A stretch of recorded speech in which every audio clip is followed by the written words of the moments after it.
O mês de outubro é conhecido como mês de prevenção e conscientização do câncer de mama, onde a gente orienta sobre as medidas de rastreamento. Eu sou Leandro Gonçalves e está começando mais um Ingol Connect. Hoje aqui no Ingol Connect eu estou com a doutora Cristina Naldi e nós vamos falar sobre métodos de rastreamento por câncer de mama. Cristina, muito obrigado por ter vindo. Em primeiro lugar, qual é a paciente que precisa fazer o rastreamento por câncer de mama? O que é um rastreamento? Bom, rastreamento é um estudo, na realidade, a ser realizado antes da detecção do câncer de mama, antes da gente ter uma lesão palpável, por exemplo.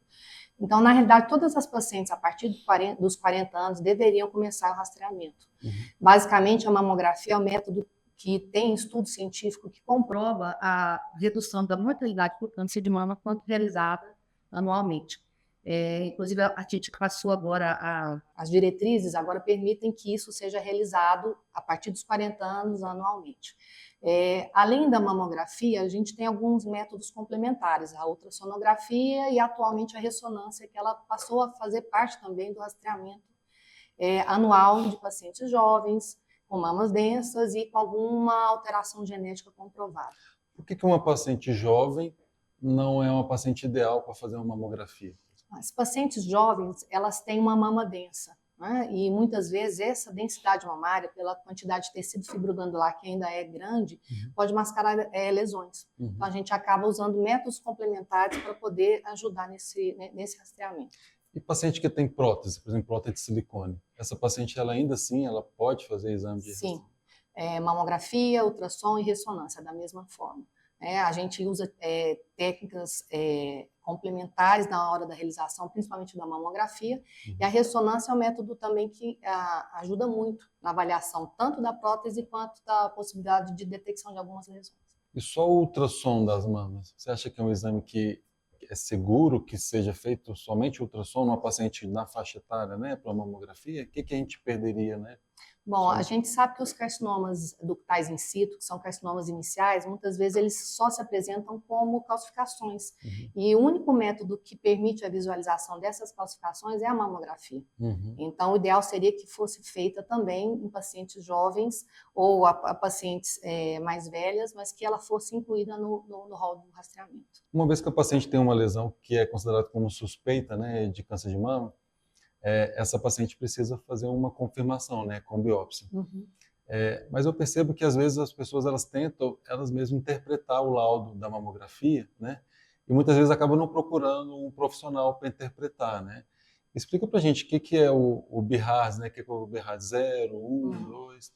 Bom, o BIRADS 0, na realidade, ele veio para auxiliar tanto o médico assistente, como o mastologista, como o oncologista, para conseguirem trabalhar numa linha só de pensamento. Então, essa classificação vai dizer se essa alteração é ou não de suspeição, e assim ajudar o profissional a saber o que ele tem que fazer, qual que seria a conduta, se acompanhar anualmente, semestralmente, ou mesmo indicar uma biópsia. Então, ele veio para organizar essa situação e ajudar o profissional. Pacientes que têm medo de mamografia ou não toleram fazer a mamografia porque sente dor ou por qualquer outro motivo, existe algum outro método de rastreamento que esse paciente pode fazer? Então, infelizmente não. Na realidade, inicialmente, a gente começa com a mamografia e a gente utiliza ultrassom e ressonância em alguns casos, mas a mamografia ainda ela é importante.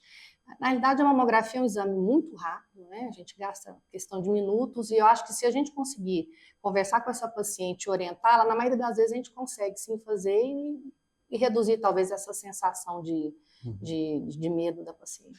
Existe muito mito, né, assim, sobre o perigo da mamografia, da radiação, né? E as pessoas falam, não vou fazer a mamografia porque vai causar câncer, né? O que você pode falar sobre isso? Isso tem sido um problema sério, inclusive a nível do Conselho Regional, do CRM, do CRF, porque alguns profissionais vão a nível de mídia e falam a respeito da possibilidade de causar câncer. Isso não existe. Primeiro que o nível de radiação emitido pelo aparelho é mínimo e os aparelhos eles passam por um controle mensal, são avaliados pela quantidade de radiação, se há ou não extravasamento e isso, se for descoberto, esse aparelho ele não pode ser mais utilizado, né? E não tem nada com comprovação científica que o nível de radiação causa câncer, isso é mito. Tem estudos, inclusive, relacionados a isso. Sim. E a gente sabe que quanto mais precocemente a gente detectar uma lesão, né, melhores vão ser as chances de cura, né, mais fáceis, né, vão ser os tratamentos. Então a gente já está chegando aqui na nossa reta final. Qual mensagem você gostaria de deixar para a população sobre rastreamento do câncer de mama?